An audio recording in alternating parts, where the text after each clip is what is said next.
Alright, I want to see a show of hands. How many of you unfriend someone on Facebook because they said something offensive about politics or religion, childcare, food? And how many of you know at least one person that you avoid because you just don't know to talk to them? It used to be that in order to have a polite conversation, we just had to follow the advice of Henry Higgins in My Very Lady, stick to the weather and your health. But these days, with climate change and anti-vaccine, these subjects are not safe either. So this world that we live in, this world in which every conversation has the potential to develop into an argument where our politicians can speak to one another, and where even the most trivial of issues have someone fighting but passionately for it and against it. It's not normal. Pew Research did a study of 100 American adults that they found that at this moment we are polarized, we are more divided than we have been in history. We're less likely to compromise, which means we are not listening to each other, and we make decisions about where to live, who to marry, and even who our friends are going to be based on what we already believe. Again, that means we are not listening to each other. A conversation requires a balance between talking and listening. And somewhere along the way, we lost that balance. Now, part of that is due to technology. The smartphone that you all either have in your hands or close enough that you could grab them really quickly, according to Pew Research. About a third American teenagers send more than 100 texts a day, and many of them, almost most of them, are more likely to text their friends than they are to talk to them face to face. There's this great piece in The Atlantic. It was written by a high school teacher named Paul Burnwell, and he gave his kids a communication project. He wanted to teach them how to speak on specific subject without using notes. And he said this, I came to realize that conversational competence might be the single most overlooked skill we fail to teach kids. Spend hours each day engaging with ideas and each other through screens. But rarely do they have an opportunity to hone their interpersonal communication skills. It might sound like a funny question, but we have to ask ourselves, is there any 21st century skill more important than being able to sustain coherent, confident conversation? Now, I make my living talking to people, Nobel Prize winner truck drivers, billionaire kindergarten teachers, head of stats, plumbers. I talk to people that I like. I talk to people that I don't like. I talk to some people that I disagree with deeply on personal level, but I still have a great conversation with them. So I like to spend the next 10 minutes or so teaching you how to talk and how to listen. Many of you have already heard a lot of advice on this. Things like look the person in the eye. Think of interesting topics to discuss in advance. Look, not on smile to show that you're paying attention.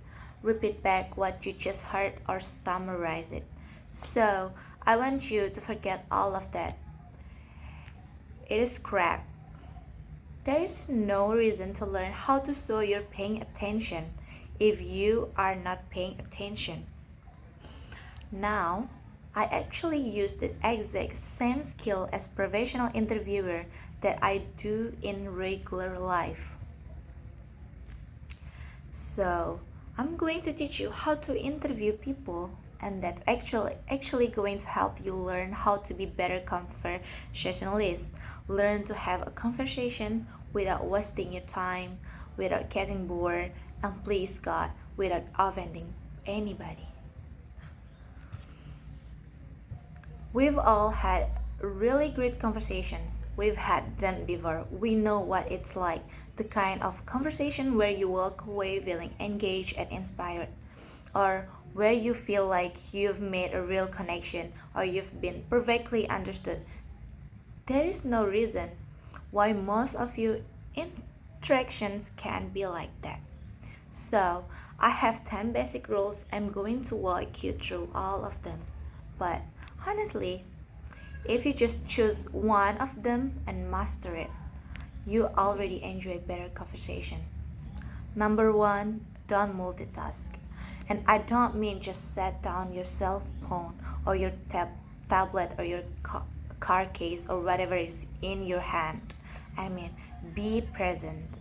Be in that moment. Don't think about your argument you with your boss. Don't think about what you're going to have for dinner if you want to get out of the conversation. Get out of the conversation. But don't be helped in that help out of it. Number two, number two is don't pontificate. If you want to state your opinion without any opportunity for response or argument or pass back or growth, write a blog.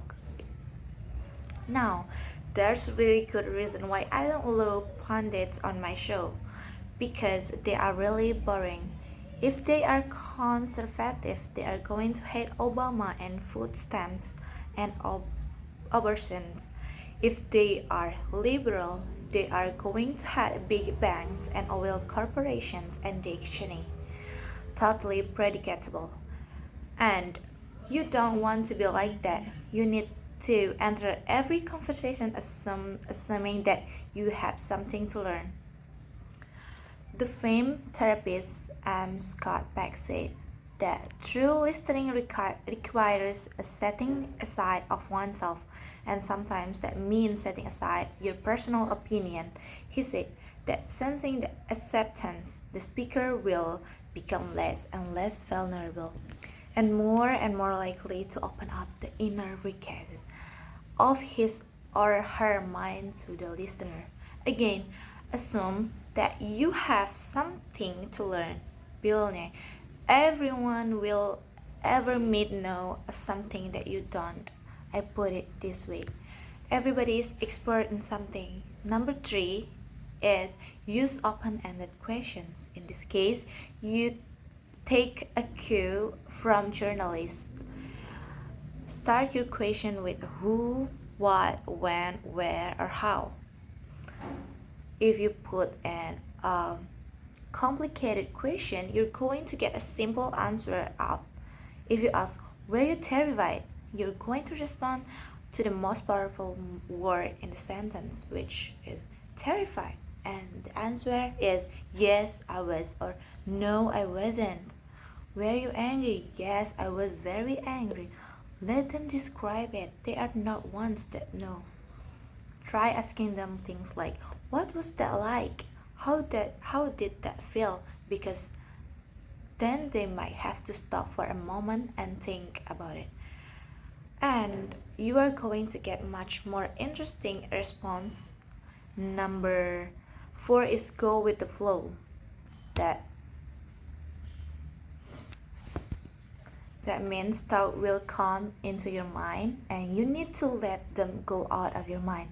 We've heard interviews often in which a guest is talking for several minutes and then the host come back and they ask a question which seems like it comes out nowhere or it's already been answered. That means that host probably stopped listening 2 minutes ago because he thought of his really clever questions. And he was just bound and determined to say that, and we do exact same thing. We're sitting there having a conversation with someone and then we remember that time that we met Hugh Jackman in a coffee shop and we stop listening. We're just waiting for a moment interject our story about Hugh Jackman and coffee. Stories and ideas are going to come to you. You need to let them come and let them go. Number 5. If you don't know, say that you don't know. Now, people on the radio, especially on NPR, are much more aware that they are going on the record, and so they are more carefully about what they claim to be an expert in what they claim to know for sure. Do that. Err on the side of caution. Talk should not be cheap. Number 6 is don't equate your experience with theirs. If they are talking about having lost a family member, don't start talking about the time you lost a family member. If you're talking about the trouble having at work, don't tell them about how much you hate your job. It's not the same. It's never the same. All experiences are individual, and more importantly, it is not about you. You don't need to take the moment to prove how amazing you are or how much you've suffered. Somebody asked Stephen Hawking once what his IQ was, and he said, I have no idea. People who brag about their IQs are losers.